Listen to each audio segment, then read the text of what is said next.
Hello and welcome to another Games Jobs Live, this time from the South. If you've not been on one of these before, the whole point of Games Jobs Live is to make it easy for brilliant studios to connect with fantastic talent. I know some of you have recently graduated, some of you are already working in games, some of you are working in other industries and looking to make the jump across the games. All those are fine. We're hopefully going to help people get into their dream job one way or another. And hopefully hearing from all the great companies we've got lined up today is going to help you make some of those decisions and also make you aware of some new opportunities to apply to.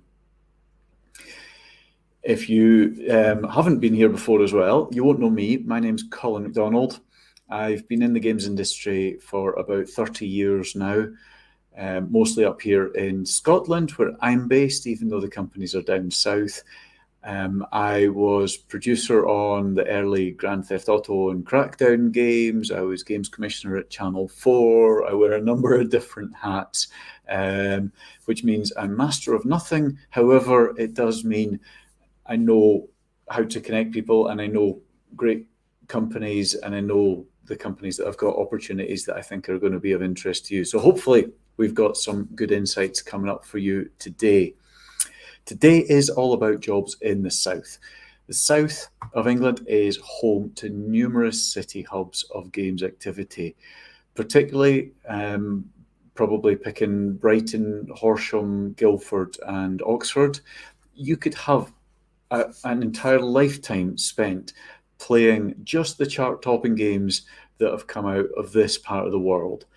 Total War, Populous, Burnout, Sniper Elite, Little Big Planet, No Man's Sky, CSR Racing, and the list goes on and on. There's hundreds, thousands, tens of thousands of games in total over the years. And some of our companies are brand new. Some of our companies go back a few decades, so are responsible for some of those hits. In order to squeeze everyone in, as usual, each company only has a few minutes to present themselves, but it'll be a good opportunity for you to get a sense of who they are, what they do, how they work, and what sort of folk they're looking for, what the opportunities are with them, because that's what today is all about. After that, it's up to you. You have to take the initiative. All the companies are on our Discord for you to chat to. All of the companies have got open vacancies. At the end of this, at about 5:30, you'll get an email with a direct link to all the companies' career pages. So you can listen to them as they present live. You can then go onto the Discord and chat, ask the companies whatever you want to know, particularly if it's something unique to your circumstances. And then it's a case of getting applying. To chat to the companies, you want to be on the Discord.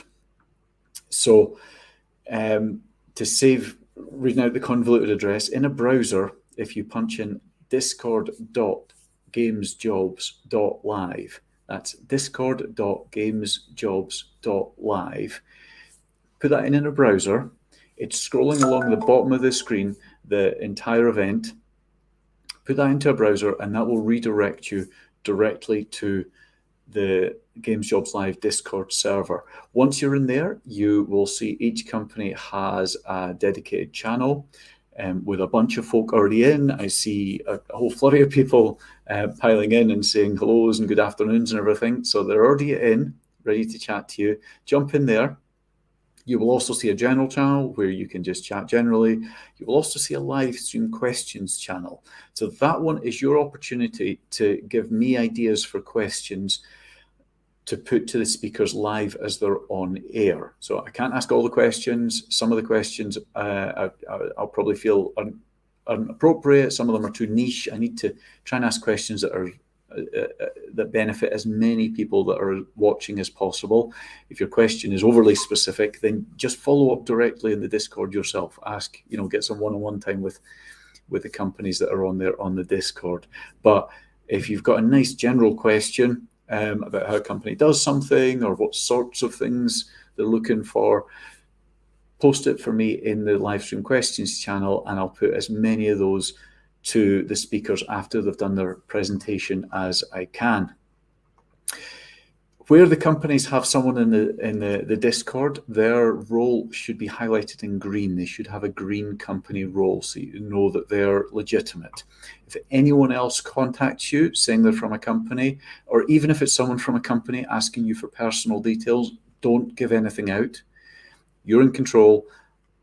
You'll get their application details. You send off your application details to the official inbox, submission form, address, whatever it is. Don't give out personal details on the Discord.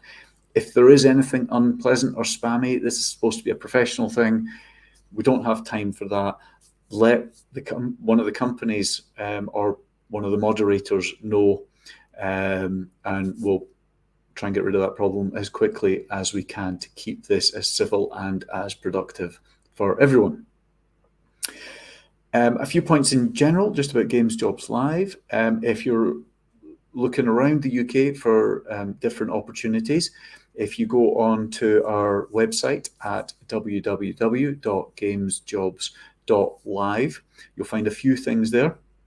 One of them is an interactive map, which we update every month with all of the games jobs currently going across the whole of the UK. So right now, there's about 2,600 jobs, I think there is there.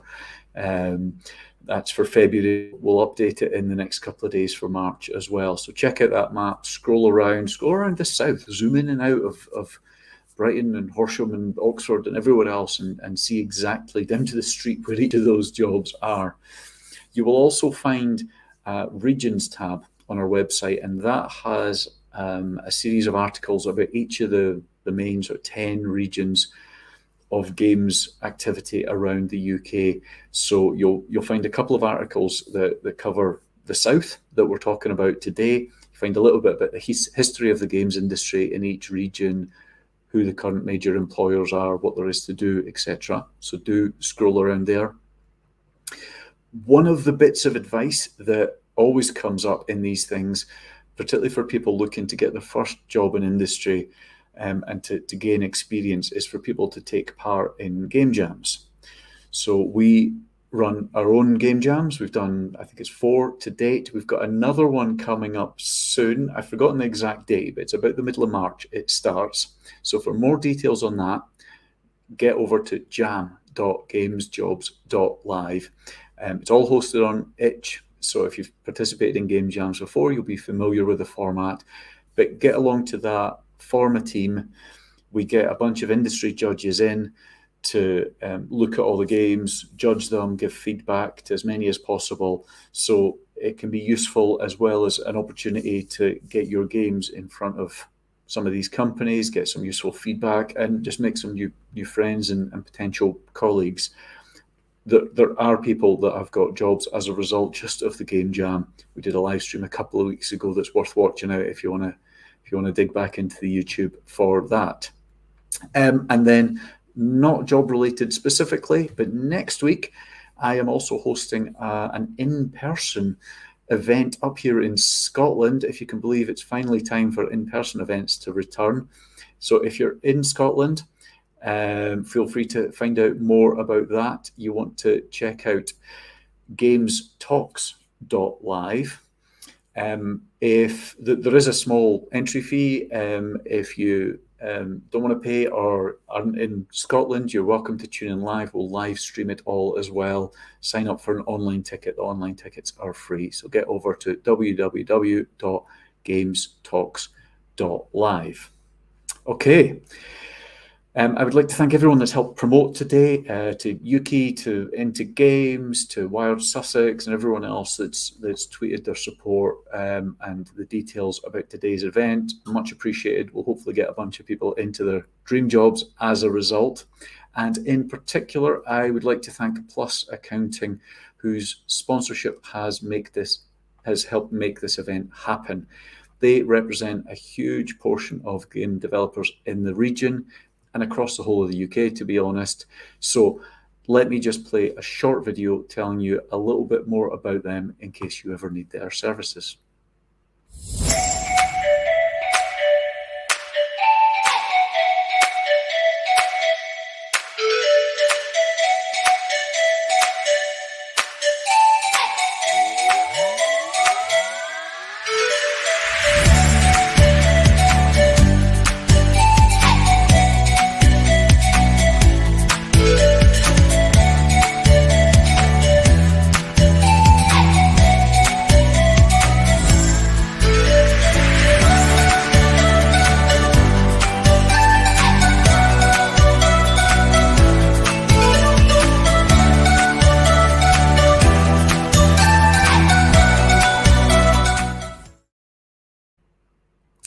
Great stuff. Thank you again to Plus Accounting for supporting this event. So let's get on and meet the companies.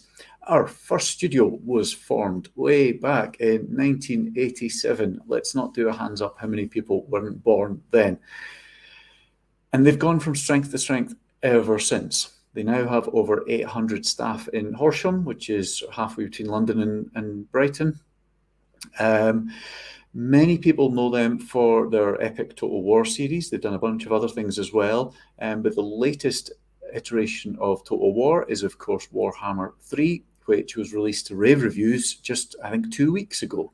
So here to speak to us from Creative Assembly is Luke. Hi, Colin. Good afternoon, Luke. Yeah, good. How are you? I'm good, thank you. Thank you for joining us. No worries. Great. I'll hand over to you. Cool. So hello, everyone.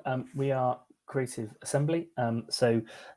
As sort of Colin said, lots of games in the back catalogues, a long history at CA of not just games, but also in terms of the growth of the studio and hopefully careers and opportunities that we can offer. The first thing I'd like to say to everyone who is looking to get into the industry is we have a long-established legacy project, and we have a long-established tradition of opening fairly soon numerous sort of graduate or entry level or trainee roles. So they all come on hand fairly soon. We're hoping within the next month or so, maybe sooner. But we're just refining what those positions will be. So I wish I could tell you all of the opportunities that there will be, but there will be numerous, and they will be on our website soon. So if you're looking to make that start in the industry, they will be coming up. If they do say graduates, I'll just reassure you, you don't also have to be a graduate. You do need to be able to take a full-time permanent position. But what that means is if you haven't gone to a university or and you're wondering if you could still apply, answer is yes. We employ skills, we don't employ education, which I hope is helpful to you all. In terms of roles, we've currently got opportunities at the moment. There are numerous roles in production through to audio, QA. Then we have roles in lots of art roles, so from hard surface artists to lighting artists. We have also sort of back office roles as well that are currently live. So we've got an administrator in the recruitment team currently open as well. We have a buildings assistants role coming open soon, and we have brand and marketing roles also live. And then there are numerous other opportunities there as well. So do keep an eye on our website for those coming up. Also, a handy tip for you is if you'd like to connect with people on LinkedIn, again, do feel free to do so. Any of the recruitment team, so myself, my colleague Jodie Booker and Stacey will be happy to connect with you and discuss about opportunities at Creative Assembly if you so wish. But also feel free to connect with art directors and other sort of studio employees if you'd just like to connect and build your network within our studio. So yeah, that's sort of the main sort of goals. Obviously, also if you're looking for a studio at the moment and you're looking at opportunities and you don't see it quite fit at the moment, you can email our jobs email inbox, which is jobs@creative-assembly.com. Although we might not have an open opportunity, feel free to email in if you'd like. Although we might not be able to help immediately, it is a way to make contact with us also if you so wanted to do so. Hope that's fairly helpful. And I think Colin might have a little video he can play for you, which is a bit more about Creative Assembly and giving you some details.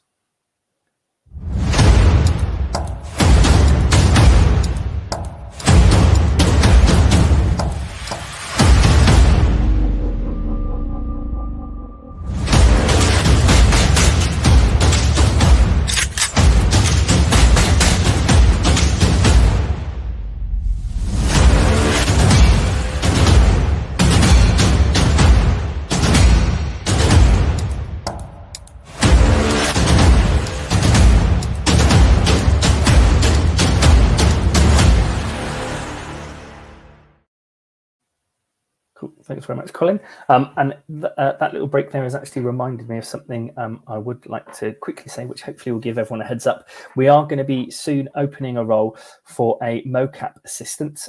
So you don't need to necessarily have any experience within a mocap studio. That obviously is, if you do have, that would be great. But if you've been to university, if you studied animation or art courses and you've been in the mocap studios, you understand technically how they work. We will have a role opening soon that you may wish to apply for, as we have our own mocap studio as well. So that hopefully that should be on our website, hopefully going live within this week. Cool. Is there anything else you'd like from me, Colin? Or have you got any questions or anything you'd like to chip in with? Brilliant. Thanks very much. Look, that's all right. I see that there's various things on the Discord. Yeah. Probably the most useful general one, we've got Jack Kellett, who's a programmer. He's asking for advice. What are the most important and useful things to include on a portfolio, and also anything to avoid, anything you see put an effort certainly into that you think they shouldn't? Certainly.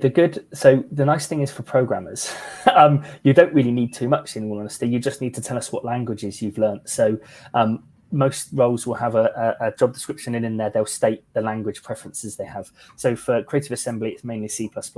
So as long as we've seen you have an understanding or knowledge within C++, we will then test that for you. But if you want a portfolio, a GitHub, an open source, something you can share that shows us your code and what you've written is really, really great, because the team can have a look at that, and then they won't base that on moving you through. What they'll base that on is then interview questions and asking you about the work you've done and what you enjoyed programming.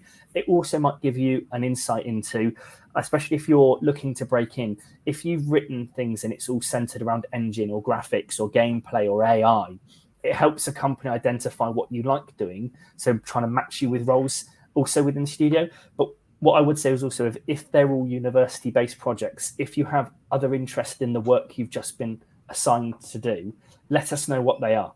So if you're really open to any programming role, or actually if you have a really keen interest in something and you feel that's where your skill set lies, don't be afraid to let us know. And again, you can put that on your CV, you can add that in a cover letter, or again, it might be very clear from the work that you've already done. And also don't be afraid to include links to game jams or games you've actually made, because that stands you head and shoulders above other applicants.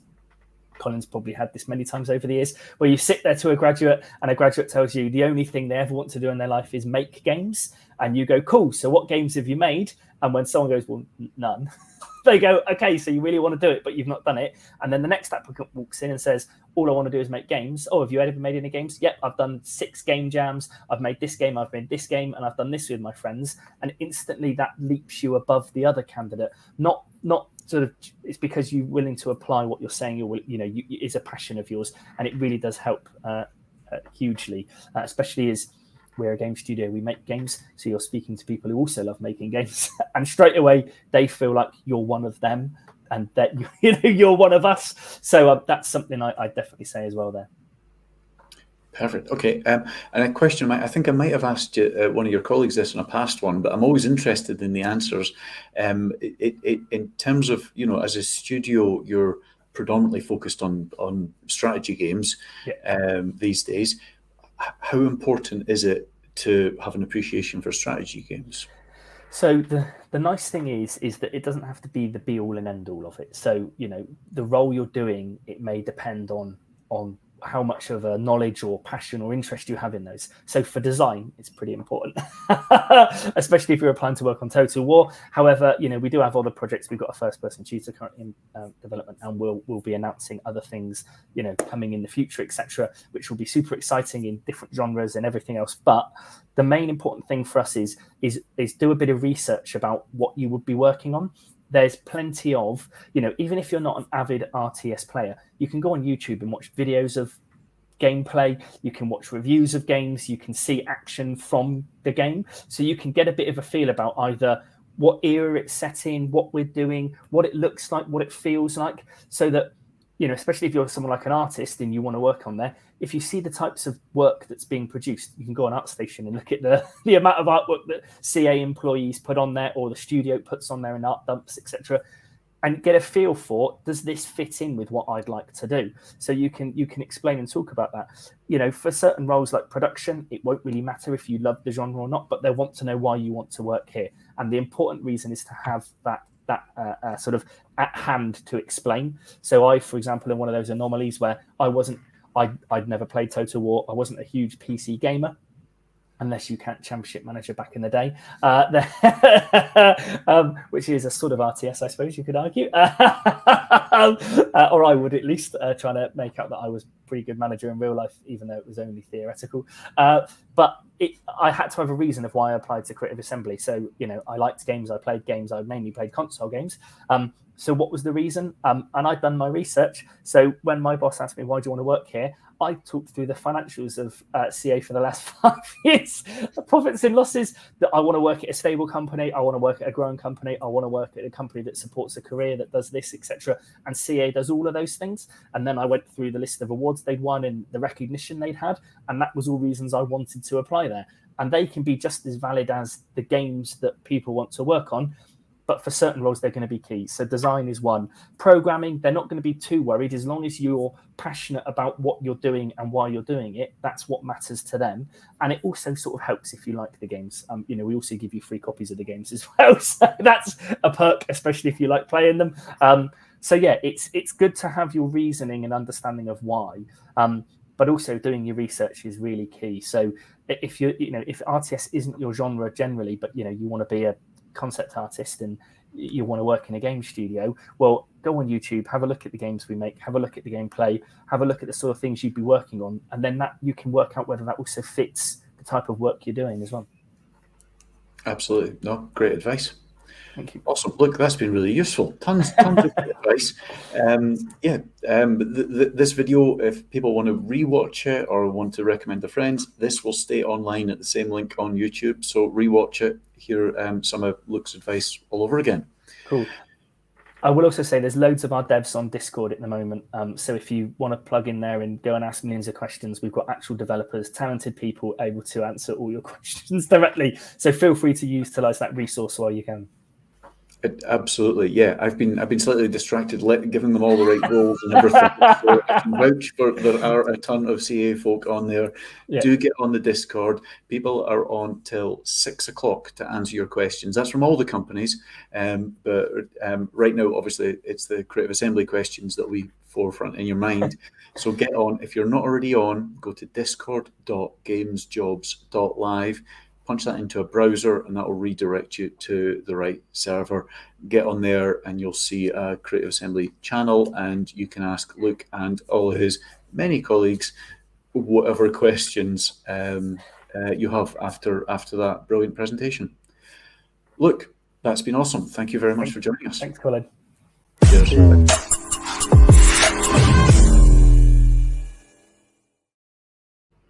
For our next company, we head down to the beaches of Brighton. And it's a company I'm particularly interested in hearing from because although I've known and admired the founder for a number of years, the studio itself is relatively new, but it's already attracted some impressive talent. Here to tell us more is Playmint's CEO, David Amor. David. That's a nice setup. Thanks, Colin. Thanks for the invite. Most of it's true. Really good. No, thanks to be here. Nice to be talking about what we're doing. As you say, we're only 6 months old, so we haven't really spoken about that yet. So shall I jump in? Indeed. Yeah, I'll let you tell us more. Thanks. I've no idea how I'm going to do this amount of describe this. How do I share a presentation? Thank you. Don't know who did that. All right. Okay, I'm going to run through a few slides to describe what it is, who we are and what it is we're doing. We make blockchain games. That's the really short version. And I think it's probably worth me trying to explain what blockchain games are. I think it's something that isn't well understood in the industry, but I think it's going to be something big. In fact, I'll put it like this, which is I've been making games forever. I joined EA in the early 90s, and I've seen some things happen in my time working in the games industry. I've sort of highlighted some of the bigger ones there, 3D games, play online for the first time, free-to-play business model, playing on mobile phones. To me, blockchain is that sort of size thing. I think this is one of those things that comes around every 5-7 years and really opens up a new set of games that people can play. So it's an important new area of the games industry and is getting billions of investment. So even if you haven't heard of those companies now or those games now, you will in the future, if only for the fact that a lot of investment is going into companies making blockchain games, including ours. So I guess what is a blockchain game? Really hard for me to summarize in a short period of time, but I'll give it a go. Really an important aspect of anything about blockchain is ownership. And if you own something in, let's say, Fortnite that you buy as an IAP, do you really own that, or do you sort of own it within the game, but you can't really take it out?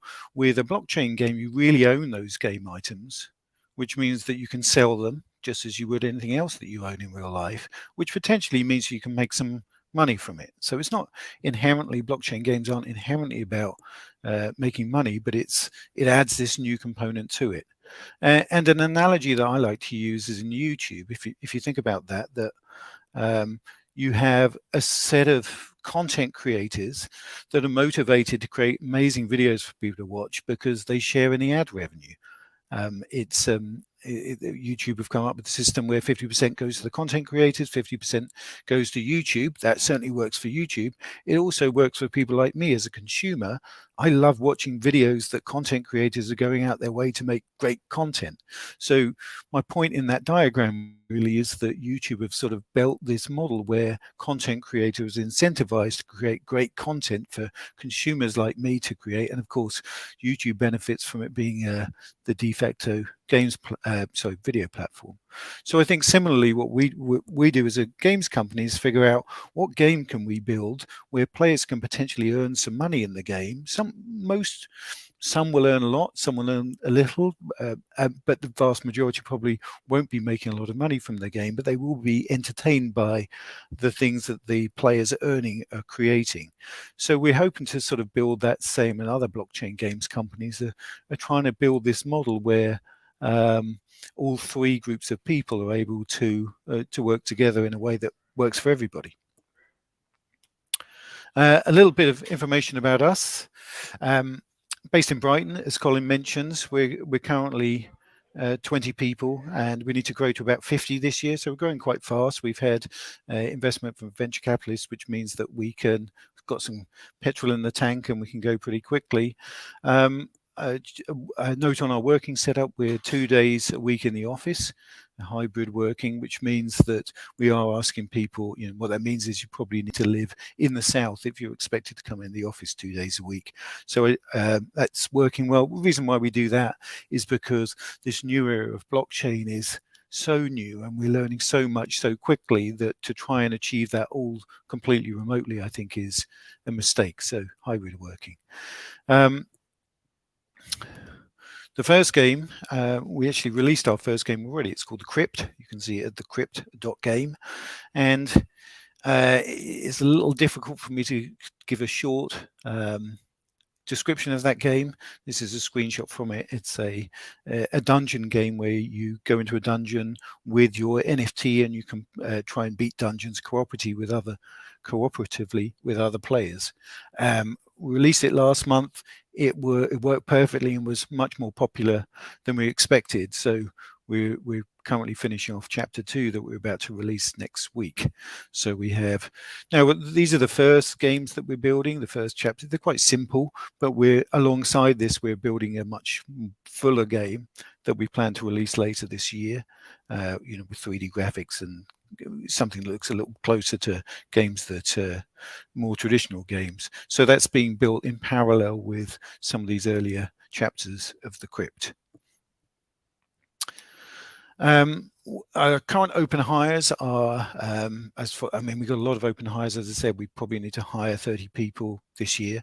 What I would say is that we're hiring more senior people at first, by and large, and I know that some of the people on this call are more entry level. I think at some point we'll open that up to more junior people, but just to be clear, we're looking for more senior roles generally.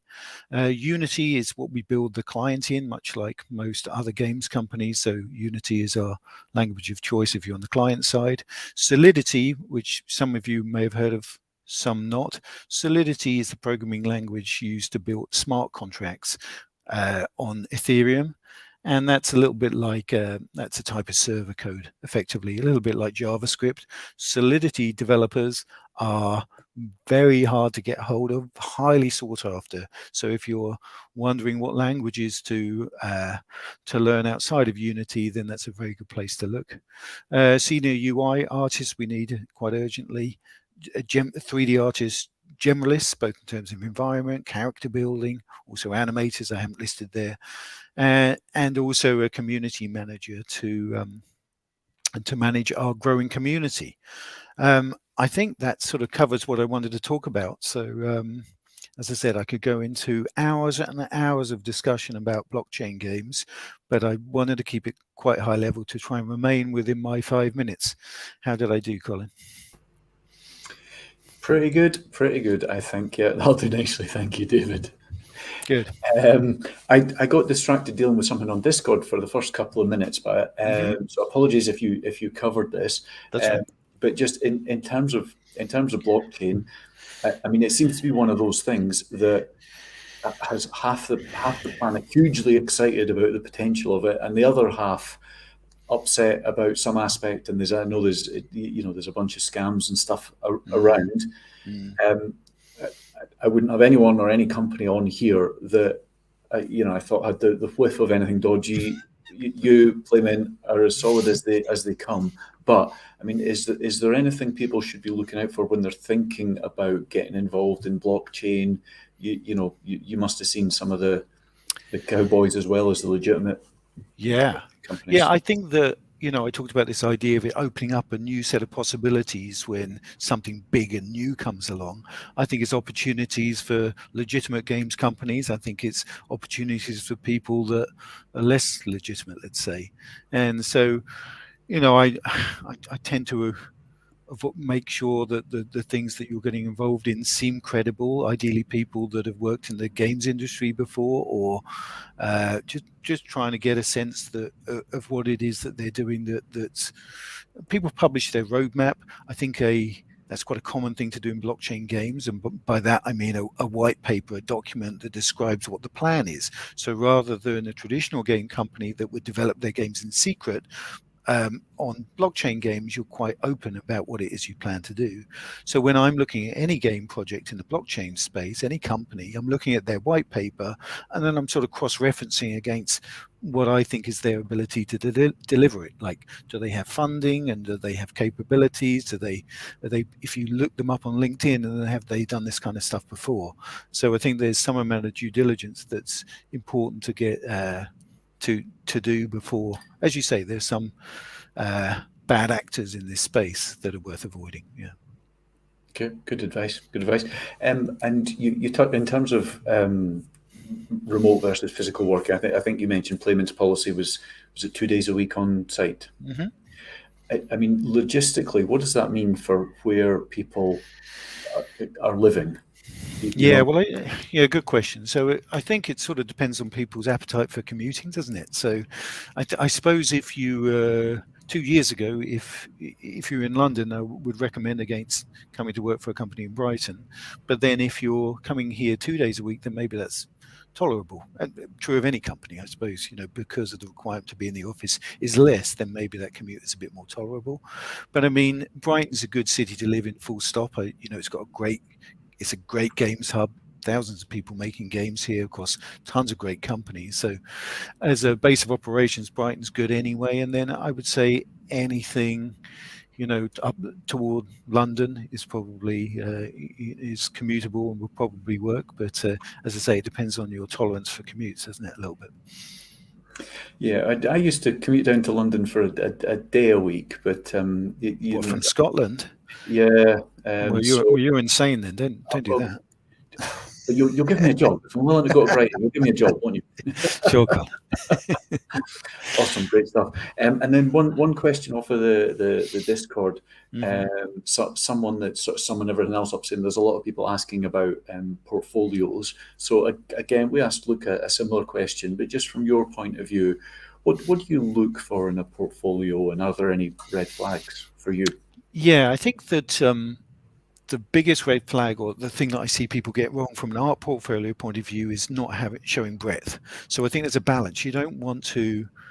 I think if you just present a very narrow art style, then it makes the art director say, that's great. The chances of you hiring for that particular art style are slim. I mean, you might get lucky, but so you need to show enough breadth to say, I can do this, I can do this, I can do this. It makes you feel more confident that that person is going to be suitable for the role that you're hiring. That said, you don't want to go out so wide that you start to include things that isn't strong, and you're bringing down the overall quality of your portfolio because you're suggesting that you can do things that you're actually not very good at. So I think there's some sort of Goldilocks zone in portfolio where you're just presenting enough to show breadth, but not so much that it shows you weaker areas, I would say. Okay, no, that sounds like good advice. And then actually, I won't ask that, but I will ask, what does the studio do for fun, particularly when it's hybrid working? Oh, for fun? Well, I think everyone. Well, for a start, we're working out we're 6 months old. Not most of the people just start this side of the new year, so we're figuring what that is. I think there's just a huge. In fact, I'd say this to anybody, which is to figure out. Creative Assembly is a great company, genuinely a great company to work with, and there's some great things about working with bigger companies.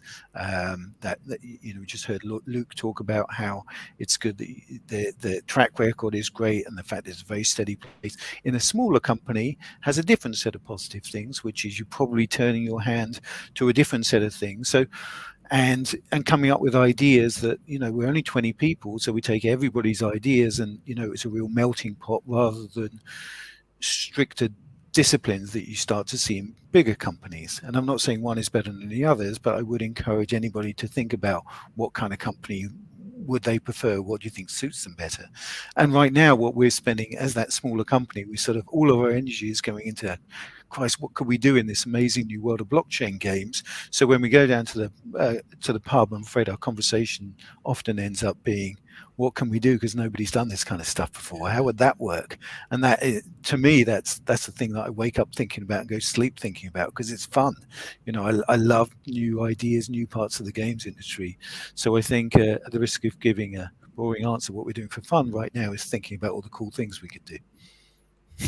There's worse ways to spend your time. Yeah, it's video games.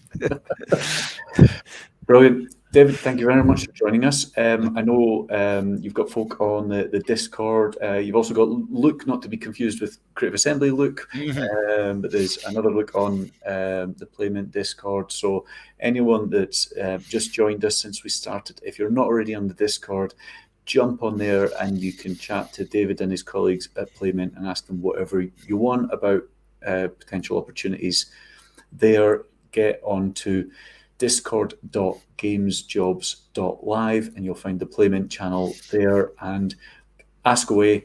And then at 5:30 we'll send out an email with direct links to all the companies that are presenting today to the recruitment sites, and you can follow up and just get applying directly to them. Perfect. Thank you, Colin. Brilliant. Thanks, David.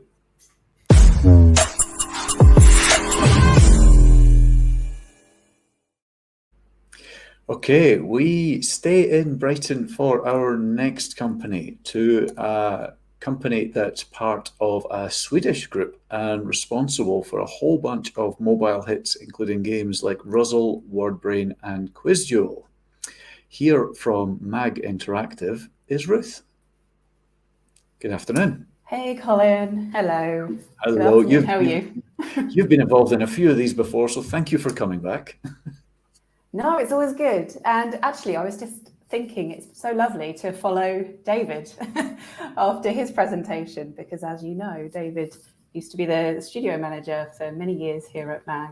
So it's nice to see his face again and hear about his new projects. Absolutely, yeah. I would say it was carefully choreographed and engineered to happen that way, but it's just down to chance. But yeah, exciting new stuff he's working on. Absolutely. Ruth, I'll hand over to you. Okay, lovely. Well, look, I'm going to share my screen shortly. I just feel like as soon as I share my screen, I can't see anything anymore because I'm using probably the worst option of sharing. So here we go. Let's see if I can still see myself and you if you're there. Oh, hang on a second. It's all gone wrong. Let me try again. Here we go. I'm hoping you're seeing the right screen here.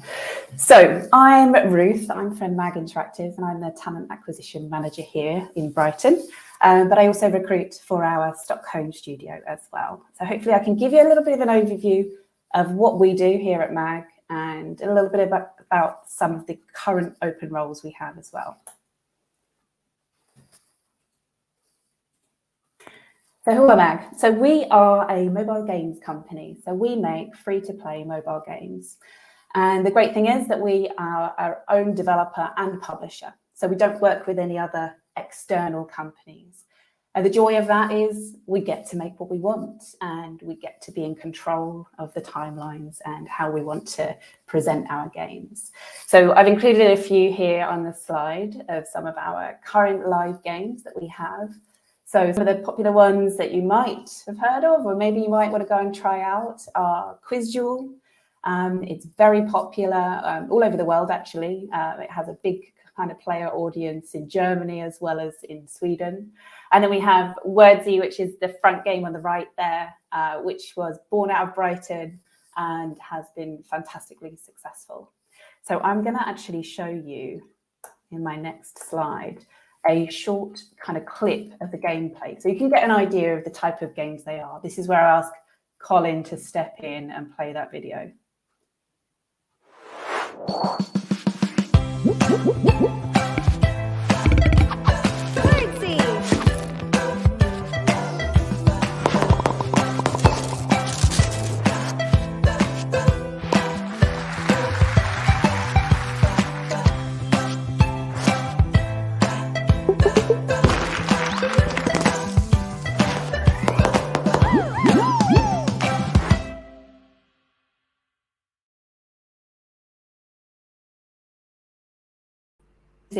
They're all free to play mobile games. Oh, sorry. Sorry, Ruth, just so you know, we don't have your slides up at the. We've lost your slides. Do you want to try resharing them? Was that from the whole way, or was it just from that section? Yeah, the whole way, I'm afraid. Oh, okay. This is because I'm decided to use. Your talk made absolute sense, though, so I didn't want to interrupt you. All right. Well, let's see if I can get this working now. I'm just going to share my screen and you'll see all of the slides, hopefully.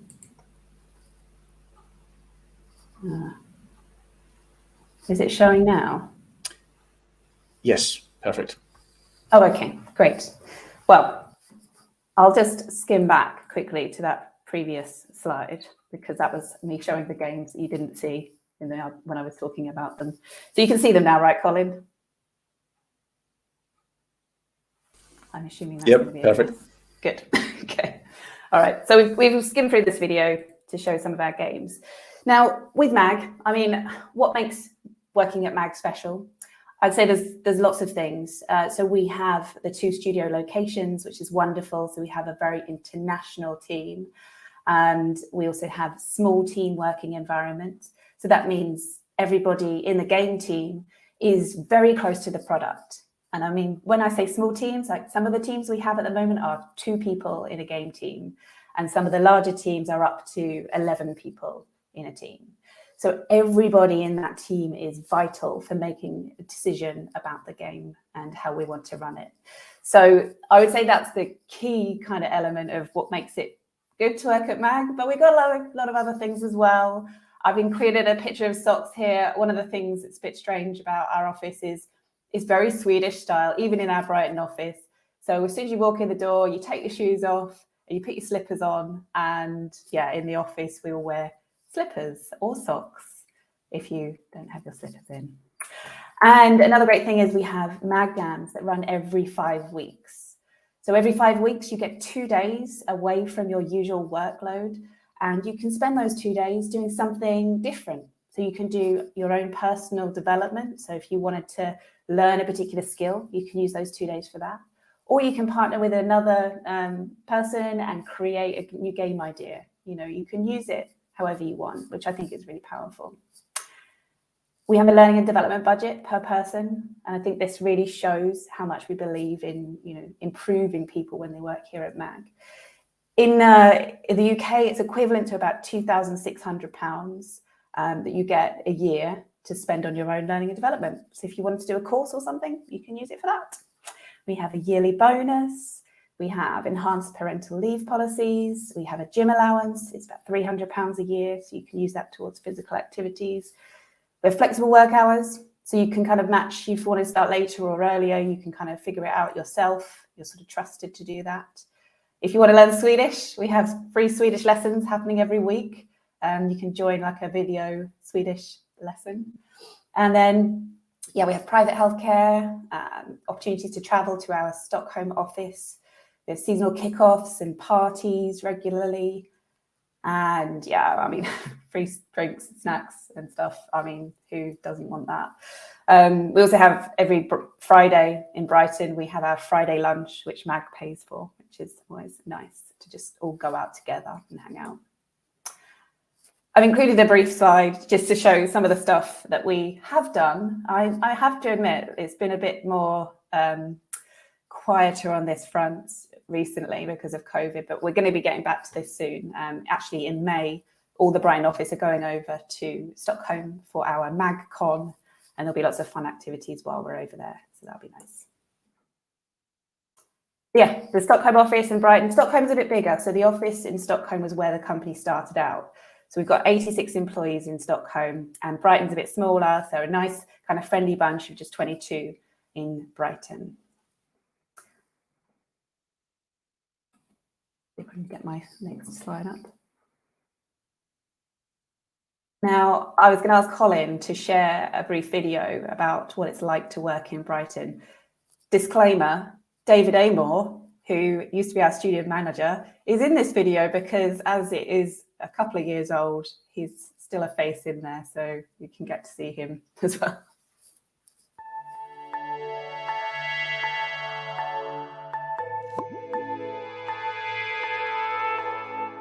MAG has a great culture. We don't crunch. People have real ownership of their projects and tasks. People have real creative freedom. It's never about getting ahead or anything like that. It's always kind of looking at what's good for everyone. We have a great office here in a great city. We're working on an ever-increasing variety of different types of games. If you like working on mobile games, and if you're a Unity programmer or an artist, whether you're an animator or whatever, there'll be something to tickle your fancy here. It's that kind of international company with a smaller startup-y feel where people own their work. We've had 250 million downloads, and those didn't come by accident. Those came because we understand what games we should be making, and we understand when we got a great game, how we get it to millions of people. I like Brighton because it's just a little more relaxed. This is a great location. Who wouldn't want to work in Brighton? There's everything you need in Brighton, like there's the sea, there's a lot going on with the culture. Working in Brighton is so much fun. There's always something going on. I think you should join MAG if you want to make games and you want to do it surrounded by fun people. So there's constantly new games coming up and through. So if you'd like to put your stamp on something, I think MAG would be a good place to do it. One of my favourite fun things I've done at MAG was during one of our monthly hacks where we can do whatever we want. I made a random dungeon generator, which wow, okay. I guess that wasn't as fun as I thought it was.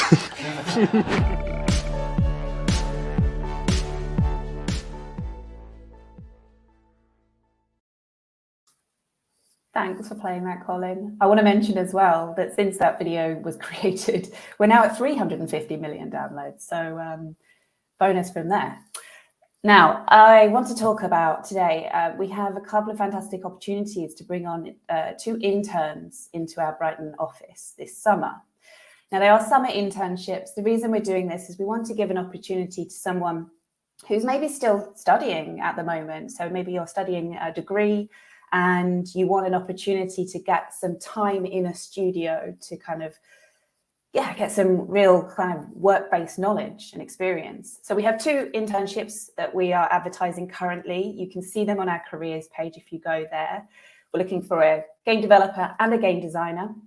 Now, the length of the internship can be very flexible. It's case by case, so it depends on who we speak to and your situation.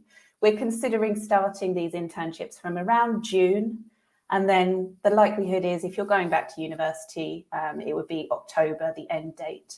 But if you are not and you've graduated already, then we might be able to extend that a little bit further. They are paid internships, and we can discuss kind of how that will work as well. But you'll feel like a member of the team. You'll be part of the group. You'll be working directly with a mentor, and you'll have full exposure to what it's like working at MAG. I'm not going to run through all of these kind of things that we look for right now, because I can talk about them in the Discord if someone wants to kind of reach out to me to ask. But if you are interested, please do apply soon, because we're going to be closing the applications for these roles in the next couple of weeks. Okay. And now I'm overrunning, so I don't want to talk too long about this. I mean, see, these are some of the things to expect when you have an internship here at MAG. And look, it is a fantastic opportunity to work with lovely people, and you get to be involved in our MAG jams and things like that. Another role that I thought I'd mention here as well, we're also looking for a more experienced developer. So we're looking for a Unity game developer to join the team in Brighton. And in this case, we're looking for someone who's had a couple of years of experience with Unity and C#. Ideally, this might be your second job. You know, maybe you've had an opportunity or an internship, had a bit of experience. Now you're looking for something sort of a bit more long-term and with a great company. So that role is also available to view on our careers site. And I just included a picture of some of us lot down the beach this summer, because that's what we like to do on a Friday. That's me. I'll better finish there. Otherwise, I'm concerned I'm overrunning too much. Brilliant, thanks, Ruth. All the pictures of Brighton and the beach makes me want to come back to develop in July. So I'm hoping to get back down this year. Been missing it for a couple of years. We were there in October. We did we had a stand in October. It was great. But hopefully the summer one will be even better. Yeah, I didn't make it, but I regretted it. So hopefully this year I'm sure I will. So great. I mean, interesting seeing David still as part of that video. I mean, games can be a bit of a small world sometimes, you know.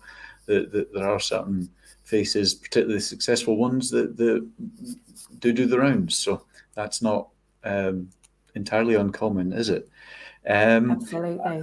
I wanted to ask a little bit just about, because your focus is obviously on mobile, and in the same way that David was talking about sort of the pros and cons of small companies versus big companies, you know, what do you see as the pros and cons of doing, you know, console versus mobile, for example? It's a good question, and I'm happy to say that I was talking to one of the developers about this the other day to see what he thought. Because we often get people who are leaving university and they're just so excited to work on those games that they love and they play a lot, you know, and they tend to be console games.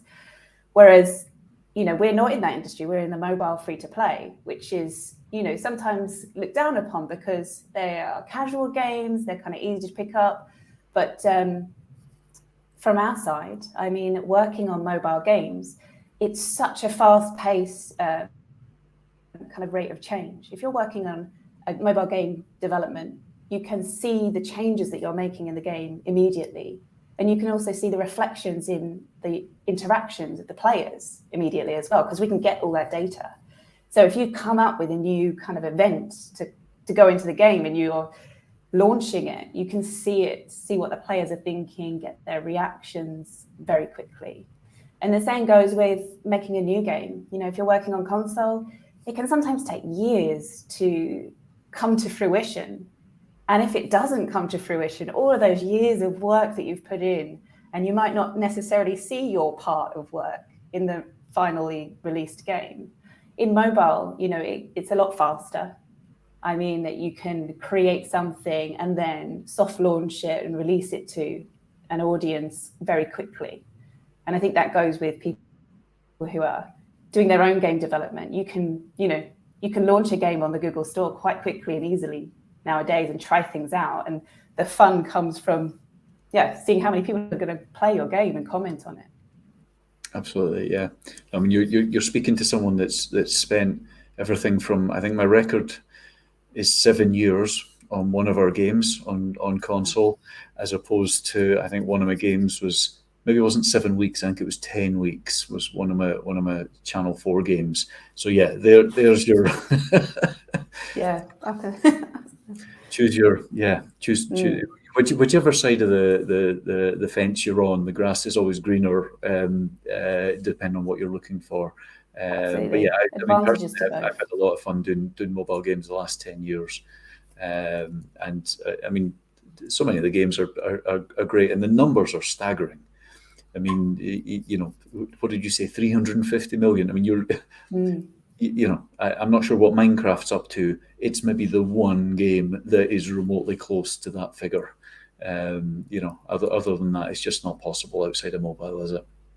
Yeah, and I mean, it's amazing the kind of the experiments you can do with changing things as well, and sort of seeing player reactions. So yeah, it is. It's a fun industry, but I mean, I would say if you're starting out in gaming, you might want to try, like you say, try working in console, try working in mobile, try doing your own stuff and see what appeals. Absolutely, yeah. And it doesn't matter what you do. Like you say, great to hear that you've got the mag jams as well. That seems to be a universal bit of advice. It's practice makes perfect, isn't it? The more games you make, whether it's jams, mobile, console, the more you do, the better you get, the more in demand your skills are, I think. So absolutely. Your skills are already honed, or you still have to hone your skills. Get chatting to Ruth and the folks from MAG in the Discord and get applying. Those two summer positions sound awesome if you're at the earlier stages of your career. So don't miss out. Make sure you get an application in for them. That will be criminal to miss out on those. Great. Ruth, thank you very much for joining us today. Thank you. I'll go jump on Discord. Perfect. See you later. Bye.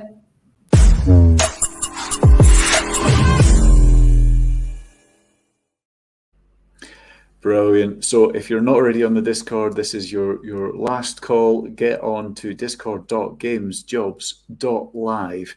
Get onto the Discord and you will find a channel dedicated to MAG, as well as all the other companies we've got today, where you can ask them the more specific questions that I couldn't on the live stream.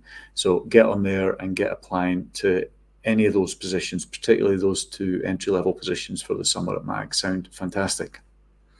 So moving on, we get all intellectual and jump up to Oxford for our next company. They are another company that have been around for a very long time, since 1992, in fact. From an early hit that I loved with Aliens vs. Predator, they've since produced a ton of games, including the hit Sniper Elite series, as well as having bought up 2000 AD Comics and a 50,000-foot film studio. Way to make me feel a failure, folks. Here from Rebellion to make us all feel better are Tasha and Jordan. Hi, Colin. Hiya. You're setting a high bar there by saying you're bringing in the intellectuals. Oh, yeah, I know, right? Cool. So I guess this is where we just kind of talk a bit about Rebellion, or actually I think first of all just maybe introducing ourselves and what we do might be good. So I am Tasha Nathani. I am the technical producer here at Rebellion, and I work mainly on our in-house engine, which is called Azura here in Rebellion. And hi, I'm Jordan. I'm head of design at Rebellion. I'm responsible for basically looking after the design department across the company, including game design, level design, and narrative design. So as Colin was saying earlier, we've been around since like 1992, and we've been owned by the brothers Jason and Chris Kingsleys, and they are still very much a part of our day-to-day of running the studio. And the studio is also housed for Azura, which is our own in-house engine, which we have developed since the days of, I believe it's Aliens vs. Predator, way before my time at the studio. I'm still new here. But yeah, it's been around for a long time, and this is the engine that I primarily work on, which is where my day job is.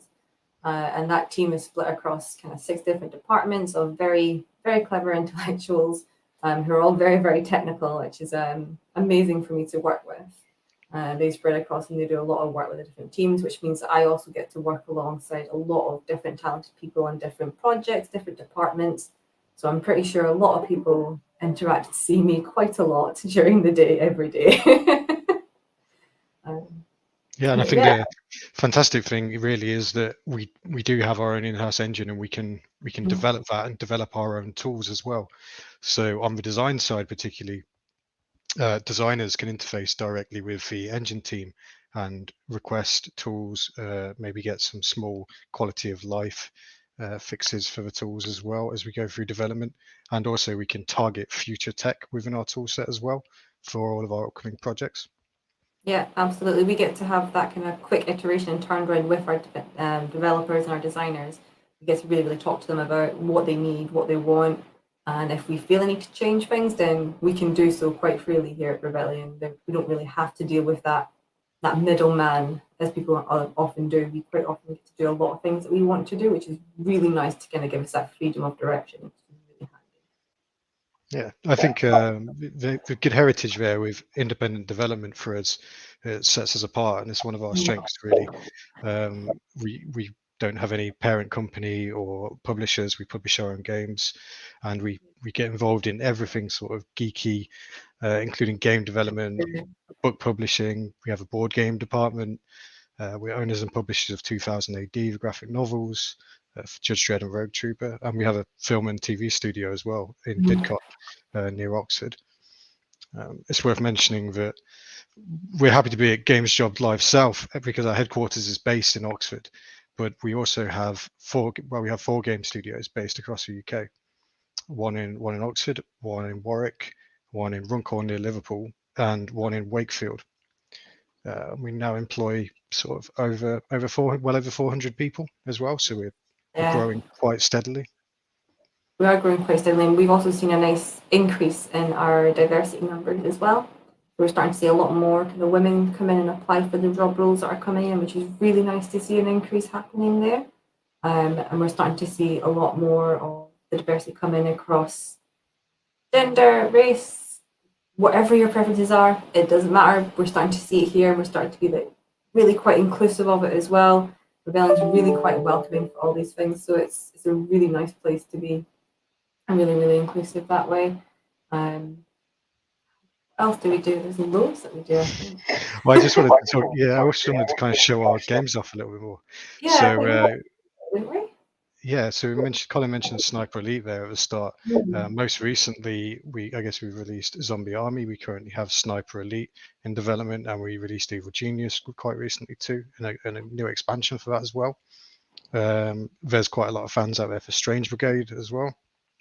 And we have a few VR games we've developed in the past as well, Battlezone and Sniper Elite VR, and some other things we definitely can't talk about. Oh yeah, absolutely, yeah. I mean, we've all got lots kind of going on at any one time. It's no longer just one game like at a time. We're working on multiple projects all the time, so we're never bored. There's always something to do. There's always somewhere for you to go.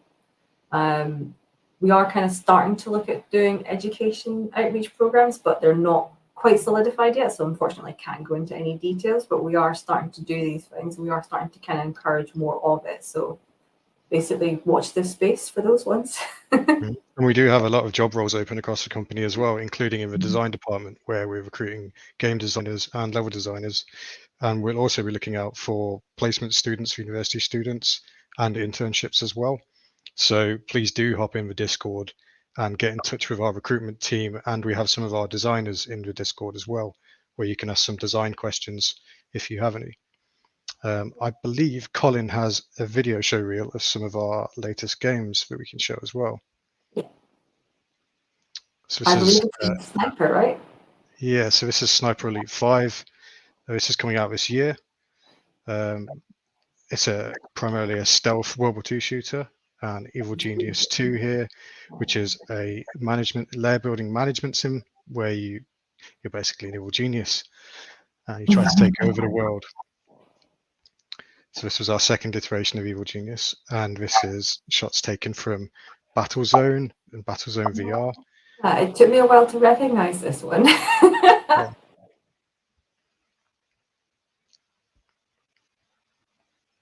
And Sniper Elite VR as well, quite recently released.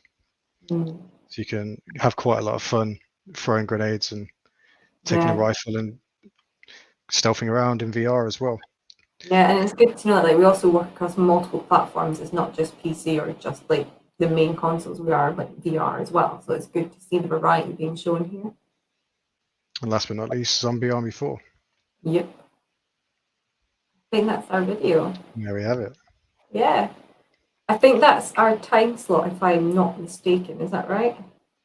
Otherwise, we risk the run of running over. So I think that's pretty much us for now. I believe Colin may have some questions for us.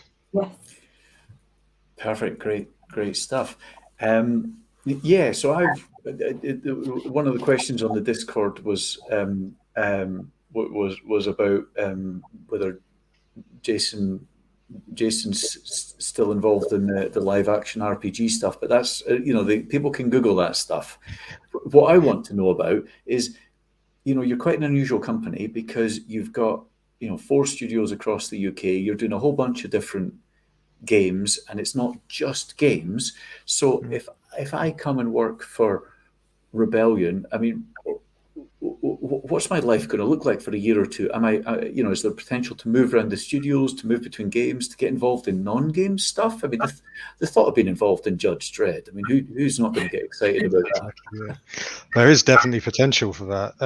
We've seen quite a lot of developers move across the company into the potentially the film department and the VFX department.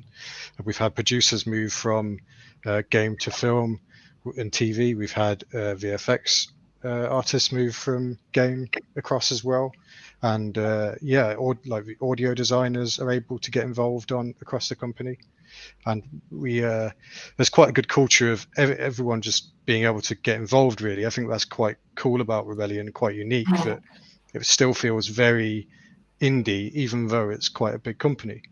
It's quite an indie culture there, where you kind of walk up and talk to anyone and go get involved and have a conversation, get involved in playtesting for giving feedback on board games, for example.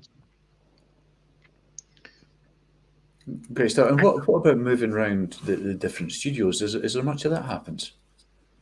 I mean, I've seen people move around, and I've seen people go from games to movies to like VFX. There is quite a lot of opportunity to do so, to go around. I mean, if the position's there, you totally apply for it. But like, you're not kind of trapped in that box where you have to be this one thing for all time. If you want to move on, try different skills, if you want to learn something new, you've definitely got the room and the freedom to do so here. Yeah, and we've seen people move from game studio to game studio across the studios as well, across 4 studios. If you go into the Discord channel, you could speak with Shax in the Discord channel. She's moved from the Runcorn studio down to the Oxford studio, so you can get some of her experiences firsthand there as well. And as well, just moving cross roles as well. We've had quite a lot of people move from internal QA into other development roles. We've had people move from into production roles, or even sort of retrain as animators or GUI potentially. So there's quite a lot of freedom for movement internally as well. Absolutely, yeah, sounds like it. Great stuff. And then just coming back to the general question of advice for people's portfolio or any red flags, and anything jump out that's not already been mentioned today? I can jump in. Yeah, so portfolio advice, I think really show something you're able to talk about, and show the process rather than just showing the end result. I think that's really important. I think showing your passion for the subject as well is going to really, really help. Be passionate about what you're doing, be invested as well, really put the effort in to make it everything, Don't just do something for the sake of it. Yeah. Absolutely, yeah, no, I would agree with all of that. Perfect. That's all really solid advice. As you say, you've got I know you're both in Discord and you've got a bunch of colleagues there as well, and I see the questions flying. So if you're not already in the Discord, jump on and ask Tasha, Jordan, and their colleagues whatever you want to know about all the various opportunities at the different studios, games, comics, films, whatever opportunities come along as part of being involved in Rebellion. Tasha, Jordan, thank you very much for joining us. Thank you for having us. It's been great. See you on Discord.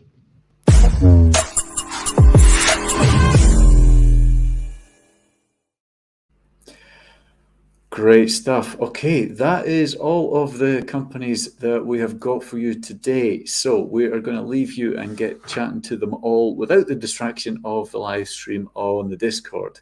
In about a quarter of an hour's time, you will get an email if you'd signed up to the Eventbrite with the recruitment page links for all of the companies that I've presented today. Or you can obviously just follow the links that they've presented in the presentations. You can rewatch this entire stream at this exact same link, share it with anyone else that you think would find it useful, etc.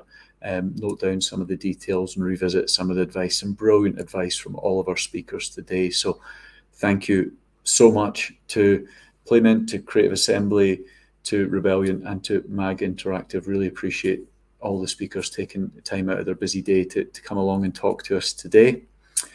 If you've enjoyed this video, please do like and subscribe it, help our numbers on YouTube. And as I mentioned at the top, we've got a bunch of other resources on the Games Jobs Live website. So if you get yourself over to www.gamesjobs.live, you'll find the interactive map, you'll find the region articles, you'll find a whole bunch of other resources. You'll also find details about our next 2 events. So we're going to have a gap for about 4 weeks. And then on Wednesday, the 30th of March, we go up to the Midlands for the next event. So come along to that and you will hear from companies like Codemasters and Hardlight and a bunch of other great companies. And then 2 weeks after that, on Wednesday, the 13th of April, we jump further north for the Games Jobs Live North event. And we've got Team 17, 1010 Games, and another bunch of great companies up there as well. So to register for both of those, again, get onto the Games Jobs Live website. Remember to check out our jam that's coming out, and remember to check out the Games Talks live event next week that's up in Scotland, but is also online. Okay, I'm going to leave everyone to follow up and keep chatting to the companies. I see lots of questions flying, which is fantastic. Get applying to those jobs. If a company doesn't know about you, they can't possibly hire you. So get your details in. And just before we go, I would like to say another thank you to Plus Accounting for sponsoring today. That video of theirs was very short, so let's have another quick look at the Plus Accounting video.